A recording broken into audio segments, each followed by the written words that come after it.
आदर्श शिक्षा समिति की ऑनलाइन यूट्यूब क्लास में आप सबका स्वागत है। आज हम 11वीं के अंदर जनाकीय परिस्थिति को समझेंगे। भारत की स्वतंत्रता से पूर्व संध्या के अंदर जो चैप्टर है, नेक्स्ट टॉपिक हमारा क्या है? जनाकीय परिस्थिति। अब जनाकीय का अर्थ क्या है? जनगणना की परिस्थितियों के बारे में पढ़ेंगे। मतलब स्वतंत्रता से पहले हमारे देश की जनगणना की परिस्थितियाँ क्या थी, ठीक है। या जनाकीय का अर्थ क्या है? जनगणना है। जनगणना या फिर या लोगों की स्थिति। जनाकीय यानी उस समय की जनसंख्या की स्थिति से है। जनसंख्या की स्थिति के बारे में हमको समझना है। तो देखो हम पढ़ते हैं, ब्रिटिश भारत की जनसंख्या विस्तृत ब्यौरे सबसे पहले 1881 की जनगणना के तहत एकत्रित किए गए थे। मतलब सबसे पहले अगर मैं कहूँ जनगणना की आंकड़े कब इकट्ठे किए गए थे, तो 1881 में किए गए थे। ये पहला प्रश्न का उत्तर हो गया। प्रश्न आ जाएगा सबसे पहले आंकड़े कब इकट्ठे किए थे, तो 1881 में किए गए थे, पहला हो गया। फिर यद्यपि इसकी कुछ सीमाएं थी, मतलब अब देखो यहाँ पे एक शब्द कहा गया, यद्यपि इसकी कुछ सीमाएं थी। इसको समझो थोड़ा। देखो अब ब्रिटिश ने जब कोई आंकड़े इकट्ठे किए तो वो गलत ही होंगे, ठीक है। उन्होंने बहुत सी चीज़ों को छुपाया। देश में कितनी अराजकता है, कितनी जनसंख्या का सही कैलकुलेशन भी नहीं किया उन्होंने। ये जनसंख्या सिर्फ अपने स्वार्थ के लिए जितनी चाहिए थी वो इकट्ठा किए।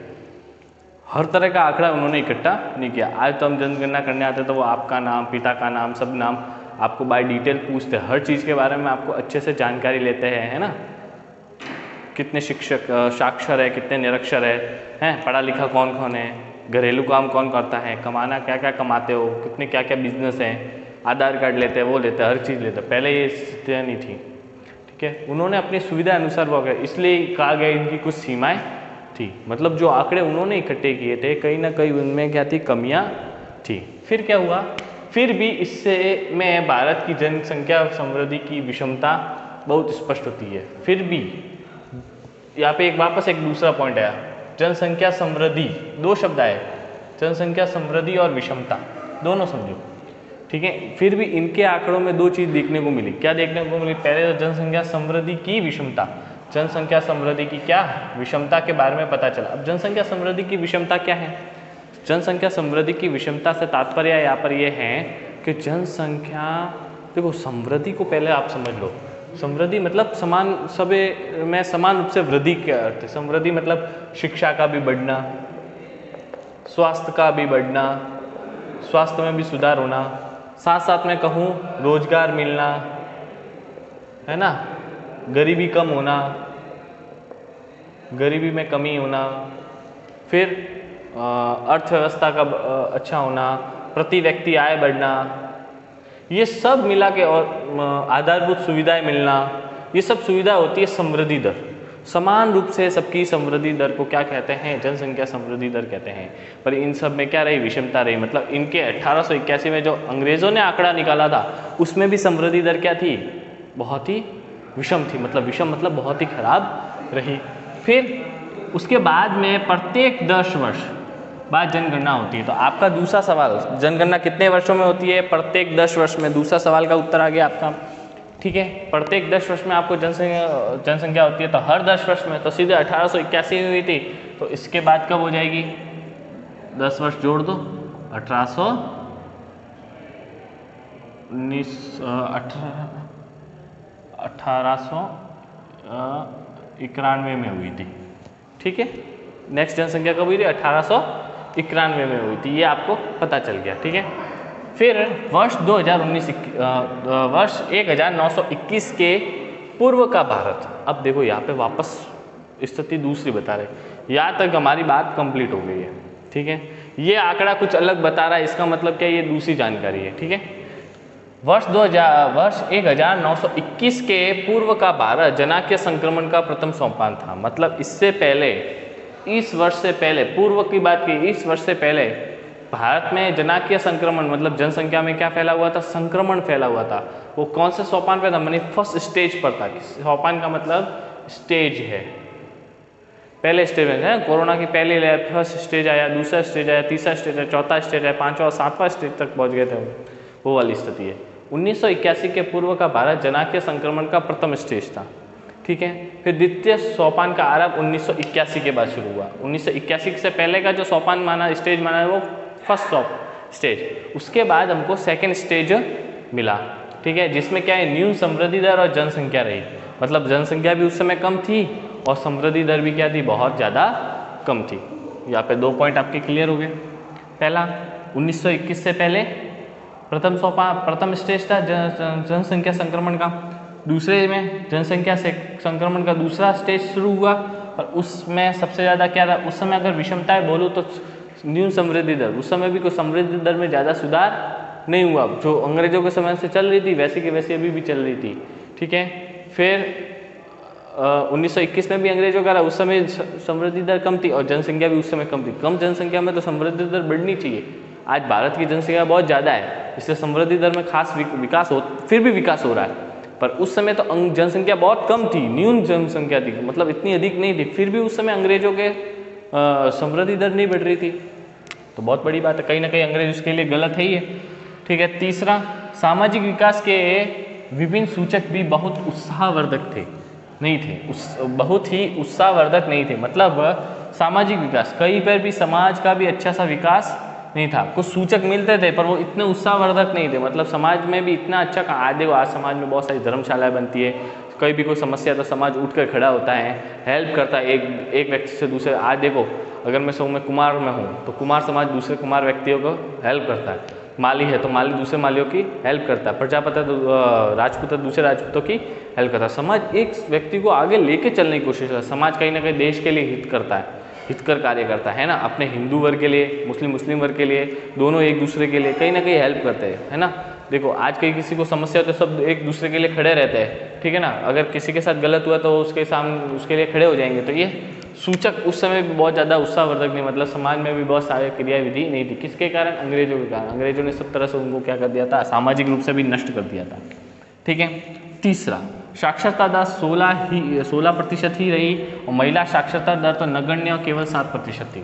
अब क्या हुआ उस समय, अगर मैं ओवरऑल साक्षरता दर को कब की बात करूं, ब्रिटिश काल की बात करूं तो 16% लोग साक्षर थे, मतलब 100 में से सिर्फ 16 लोग क्या थे, साक्षर थे, बाकी सब निरक्षर थे। और महिलाएं तो ज़्यादातर निरक्षर ही थी, कुछ महिलाएं, सिर्फ 7% महिलाएं गिनी है, 100 में से 7 महिला ऐसी होती थी जो पढ़ी लिखी थी, बाकी कुछ भी नहीं। वही पढ़ी लिखी कितनी पता नहीं, 8वीं के 10वीं पास होगी, वो पढ़ा लिखा थोड़ी माना जाता है, इतना ज़्यादा पढ़ा लिखा नहीं माना जाता है, ठीक है। आज साक्षरता कम से कम कॉलेज किया हुआ, अच्छे से कहीं जॉब करा, वो साक्षर में की गिनतियों में भी कहते हैं, लेकिन निरक्षर का स्थिति कही जाएगी, ठीक है।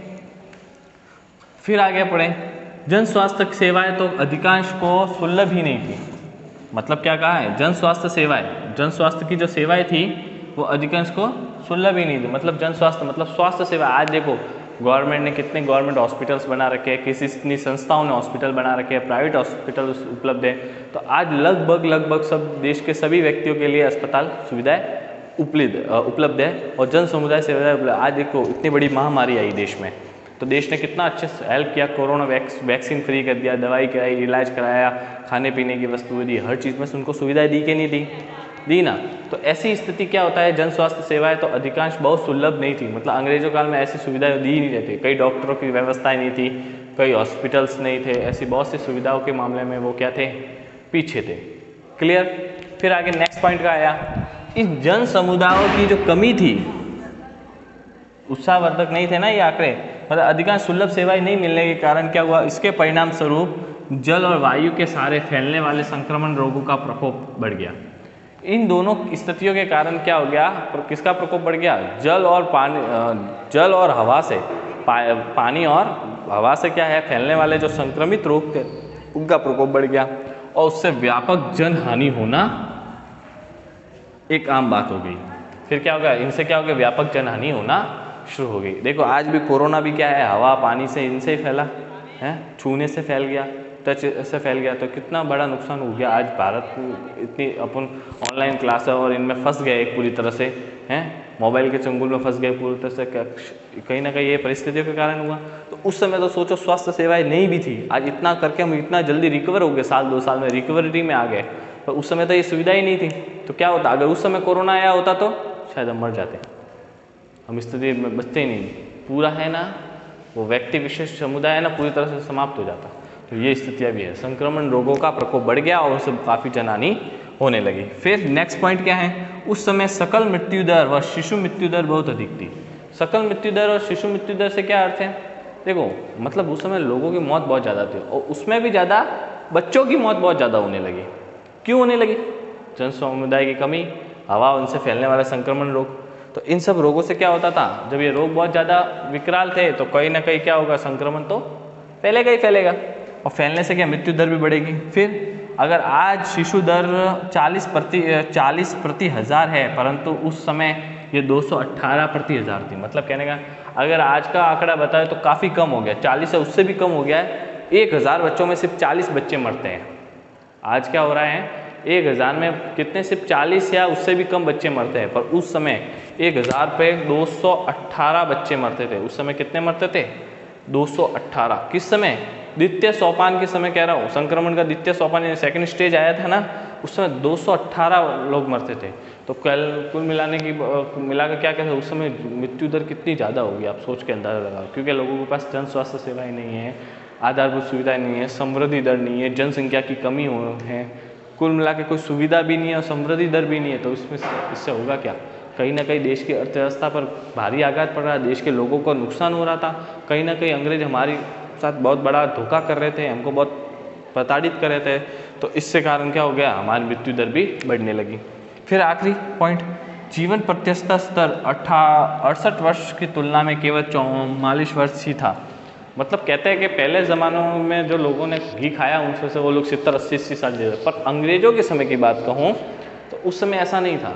उस समय लोग सिर्फ केवल 44 वर्ष से 50 वर्ष ही जीते थे। क्यों 44 से 50 वर्ष ही क्यों जीते, उस समय क्या हो गया कि जन सुविधाएं नहीं थी, बहुत सारी क्या सुविधाएं तो अंग्रेजों ने कोई दी नहीं देने से जो उनकी जीवन प्रत्याशा दर, मतलब जीवन जीने की प्रत्याशा दर 68 वर्ष होनी चाहिए, 70 से 80 वर्ष होनी चाहिए, वो कितनी रहेगी, 40-50 वर्ष ही बनकर रहेगी। मतलब केवल उस समय का व्यक्ति जब चल रहा था ब्रिटिश शासनकाल, उस समय हमारी जीवन प्रत्याशा दर क्या थी, सिर्फ 44 वर्ष ही थी। तो अगर आपसे पूछा जाए जनाक्य परिस्थिति के बारे में बताओ, तो ये हमारे देश की जनाक्य परिस्थितियाँ हैं। आप इसको नोट कर लो। नेक्स्ट पॉइंट हम नेक्स्ट क्लास में पढ़ेंगे, वो अपना आखिरी पॉइंट होगा, ठीक है, इस चैप्टर का। क्लियर।